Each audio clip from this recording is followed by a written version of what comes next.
Welcome back. More mixed messages from the Biden administration. The White House is now asking whether abortion clinics should be placed on federal lands in states where abortion is banned. Watch.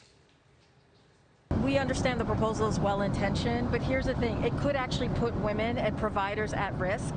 And importantly, in states where abortion is now illegal, women and providers who are not federal employees, as you look at the federal lands, could potentially be prosecuted. There's actually dangerous ramifications to doing this. At the same time, when Health Secretary Becerra was questioned about the proposal, he said, quote, every option is on the table. Joining us right now is Tennessee Congressman David Kustoff. He is a member of the House Ways and Means Committee. Congressman, it's great to see you this morning. Thanks so much for being here. Hey, thank you for having me on this morning. So what do you make of this? I guess they're questioning now whether or not abortion clinics should be on federal land. Are we going to have abortion clinics on federal land, but we're not allowed to drill on federal lands? Yeah, well, that's a great point. And, you know, the Democrats right now are really scrambling because they're getting pushed so hard and so far from their left side. They knew that this decision was likely coming because of the leak that came out, unfortunately, from one of the law clerks, the court clerk personnel. But they're going to try to either, from an administrative standpoint, dictate that these abortions be performed on federal lands within states. They're going to, Pelosi's already said that legislatively, they're going to push as hard as they can to try to, you will legalize abortion, ratify Roe v. Wade through statute, through codification. And the fact of the matter is, I mean, listen, people are talking about it in my district, but the three things that people care the most about are inflation, crime, and the border. And I bring all that up for you because if Pelosi really is searching for an answer, the fact of the matter is that in Pelosi's Washington, the Democrats, none of us walk and chew gum very well at the same time together.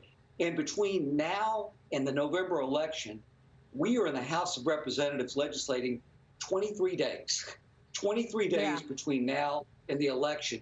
So every day that she takes up trying to address how to try to, in her mind, overturn what the Supreme Court has ruled in this Dobbs case, is the day we're not addressing these other issues. Well, I mean, look, we are looking at higher costs everywhere, not just for the price of food, the price of gasoline, but now you've got the Federal Reserve aggressive, raising the cost of borrowing. And so you introduced a bill that would make individual tax rates from the 2017 tax cuts permanent. Tell us more about that, and do you expect this to move forward? So, I worked with that. David Schweikert from Arizona introduced it. I co-sponsored it. It's called the Percents Act.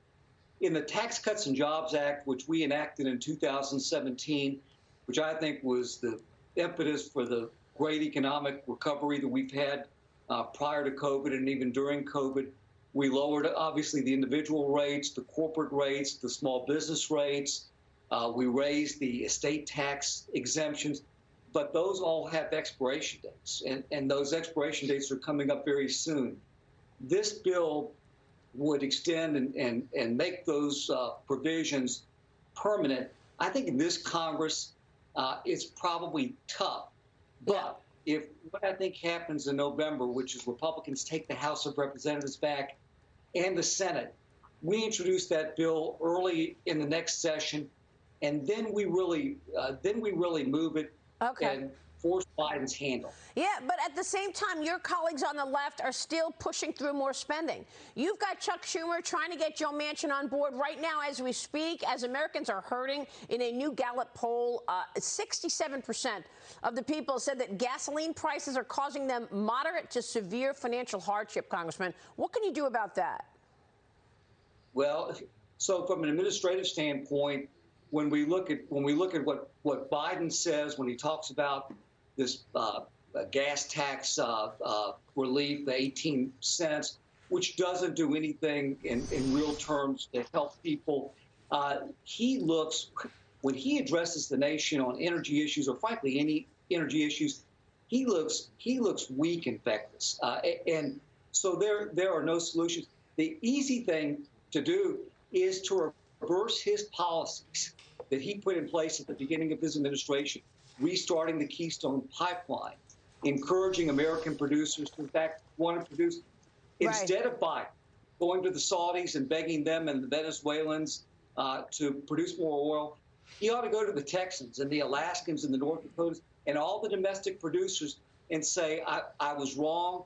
Let's do what we did during the Trump years when we were energy independent. We want you to produce best. Yeah, well, exactly. That's one of the issues here. Real quick, Congressman, before you go, we're waiting on the GDP number out this morning. We are expecting a contraction. Do you believe we are in recession right now? And also, do you believe inflation gets worse? Because one of your colleagues, the ranking member on the Budget Committee, Jason Smith, told me that hundreds of billions of dollars in COVID relief money hasn't even been appropriated in several states, and that's why he's expecting inflation to stay elevated. Your thoughts on inflation and the GDP? So to your point, the more money that the federal government prints and flushes into the economy, it has a detrimental effect on inflation. It feels like we're in a recession. It feels like we're slowing down. And, to your point, the attitude of people, certainly in my district and across the country, they don't feel good about the economy. They don't feel good about the economy for what you said, for what they're paying for gas and for groceries. And they open up their 401k statement, and it's really depressing. People tell me they looked at retiring. They're going to continue working because they've lost their savings. They've lost their investments. Yeah, Congressman, it's good to have you this morning. Thanks very much for weighing in on all of that. We'll be watching the developments. David Kustoff joining us this morning in Tennessee.